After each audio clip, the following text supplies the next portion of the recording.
CapeCast. The Franklinia shrub or tree, or the flowering Franklinia as it's known, is extinct in the wild.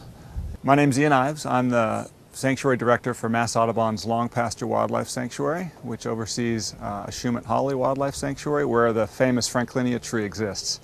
During the early fall, you can follow the sign to the rare Ben Franklin flowering tree, the Franklinia, on the north side of Grassy Pond. From this lovely sort of meadowy place around us, we begin a descent, heading in toward the pond and into the forest.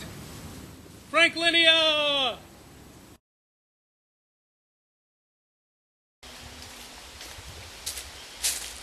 Brought some boots. Oh yeah, I see a flower.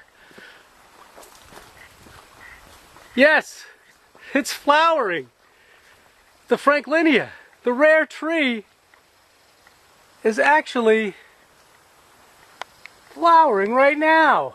This tree was discovered back in the 1760s by the famous naturalist of the time, John Bertram. He looked at it with his son, William Bertram, returned a few years later, and gathered some seed to bring back, and he used those seeds to cultivate this plant.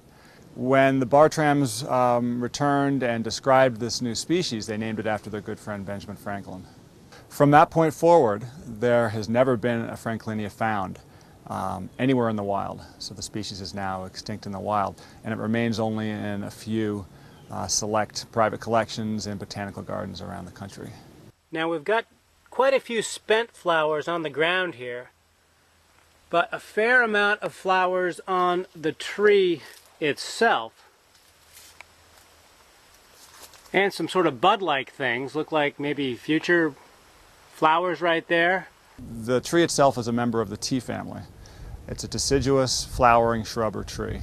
The tree itself can be up to 25 feet tall.